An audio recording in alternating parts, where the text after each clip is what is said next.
She's a new face in India's political movement, as it were.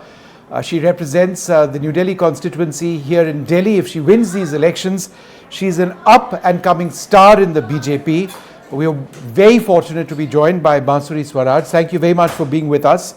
Supreme Court advocate and now a politician on the march in politics. When did you decide to take the plunge into this field? First of all, thank you very much for having me. And I was actually serving the party as a lawyer for about a decade. Yes. And suddenly I got a phone call saying that we're expanding the legal cell in the Delhi BJP, and we want you to come and take on the responsibility as the convener, co-convener in the legal cell. And of course I got my marching orders and I marched. When was this? This was about a little over a year ago. Right. And then the party was kind enough to give me the responsibility of becoming the secretary of Delhi BJP. Right. And 2nd of March, from television, I found out that there's a new responsibility fastened on me, which was of becoming the candidate from the New Delhi parliamentary constituency. Yeah. But you know, your own journey has seen you being involved in politics at the student level. You were with the ABVP as well. Yes. For quite some time. 24 years ago. And you know, obviously your mother, your father, they've always been involved in political life. So in a sense, you were, it's in your genes, right? I would say I was always very politically conscious. Right. Obviously, you know, I was the kind of kid who was raised to read a newspaper with your morning glass of milk before school. And therefore, I was very politically aware. I did join the ABVP immediately after school, in my first year of college itself. And so I would say my Sangayu is 24 years. It's my 17th year in the practice of law, and I've been running my own chamber for about a decade. Yes. So I'm very grateful that the party sort of utilized my prowess or my ability as a lawyer to serve it first. And I must add, since you mentioned this to me, you were also an intern working right here in this office as a student, right? Yes, I was in school, and my first summer job was at NDTV. Wow. So I've lifted a lot of wires in the studios here. Right. Yeah, and I remember getting a check for 3,000 rupees. Wow. Yeah. Went and opened my bank account in Punjab National Bank, jur bag with it. Fantastic. Well, things have certainly come full circle, and you know, we are quite happy to be interviewing you now. I just wanted to ask you a little bit before we talk about your constituency, about your mother. Obviously, somebody who's been very close to you, one of our most incredible political leaders, somebody I have tracked on the field here in Delhi as a cub reporter, later on as when she was foreign minister as well. What is that essential trait from your mother which you believe you can carry on into your politics? Something that I learned from her, I think, was to be fearless, to give it your best and then leave the rest to God, especially to Krishna. And I think she sort of, a motto that she lived by, which I imbibed from her, was Krishna Kripa and Krishna Ichha. I think it becomes very easy to live your life if you sort of live it in these parameters. Then nothing phases you. You remain unfazed in life. Yeah. The opposition, of course, would immediately say that, you know, there's a dynasty over there and there are double standards within the BJP. Look at Bansuri, she's part of a political dynasty. And yet the BJP is criticizing, let's say, the Congress on dynastic politics. How would you respond to that? So, first of all, Vishnuji, I'm not in politics because of Srimati Sushma Swaraj. Right. And I say that with a tremendous amount of responsibility. I actually stepped into politics 4 years after Krishna stole mom from this world. And as I said, I actually have a background of 24 years of being a ABVP Karyakarta. I have a background of serving the party for over a decade as a lawyer. Also, my first initiation in the party was as being a co-convener of the legal cell.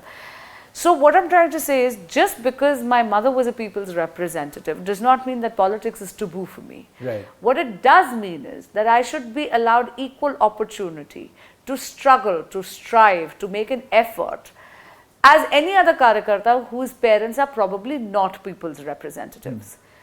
It is dynastic politics if you come from a family and that is the sole reason why you become eligible for the #1 position. Whether it means becoming convener of a party, whether it means becoming a chief minister of a state or whether it means becoming a prime ministerial candidate. Would you say that there is a fundamental clash of ideologies when you look at the BJP's manifesto and what the Congress has come up with? The Prime Minister, of course, said that there were elements or aspects of the Congress manifesto which harkened back to the Muslim League, and that resulted in a huge controversy. Their vision of India and your vision of India seem to be diametrically different. And yet, development of India is the common goal of all parties in this country. What is your primary concern with what they are talking about, the Congress party? The Congress party or even other parties of the India alliance, it seems that it's a very regressive manifesto. Today the TMC also released their manifesto. But the Congress party's manifesto is very regressive in nature. They are still trying to divide the country on lines of religion and region and language.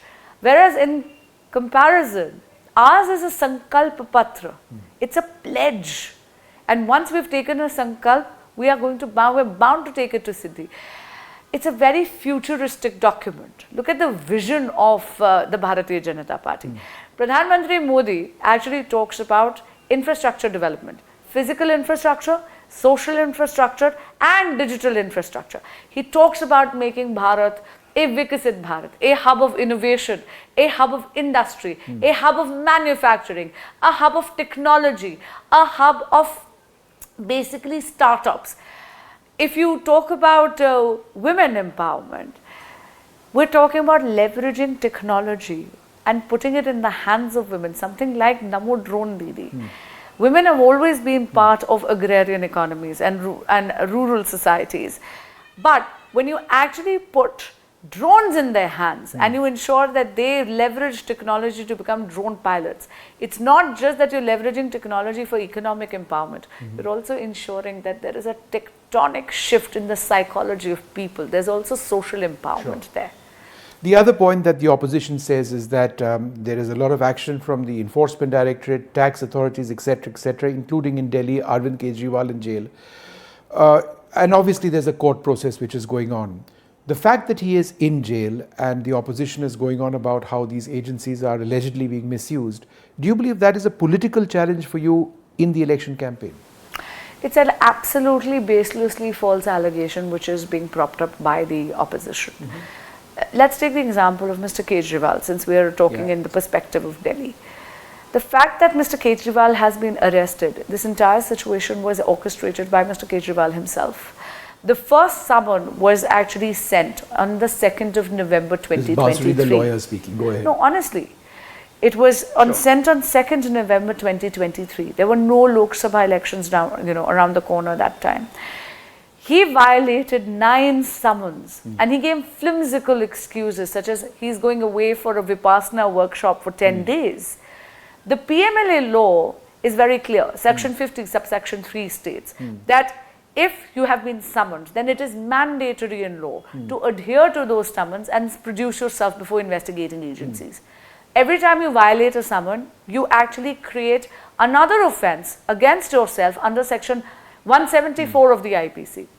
By violating 7 summons, Mr. Kejriwal ensured that he forced the hands of the investigating agencies to come and take him away for custodial interrogation. I will also like to talk about the recent High Court judgment.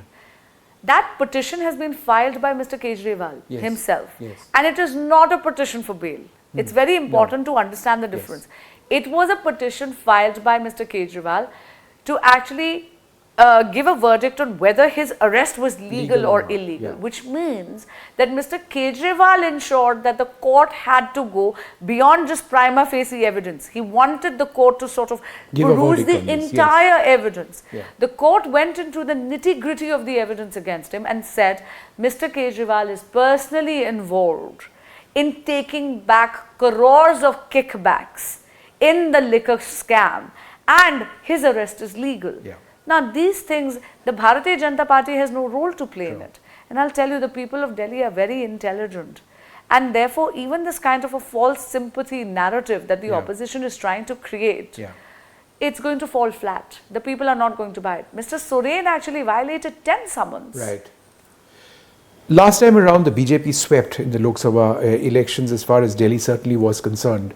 Do you believe, I mean, are you realistically confident of the BJP achieving the same this time around? Absolutely. 7 out of 7 in Delhi. Despite the strength of the Aam Aadmi Party at the assembly level.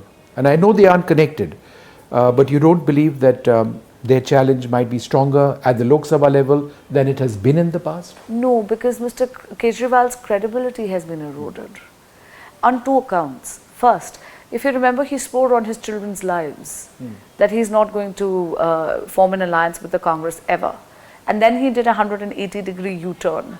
The people of Delhi definitely do not believe a word of what he's saying. Second, this is a party, especially the Aam Aadmi Party, that came to power on an anti-corruption plank. Yeah.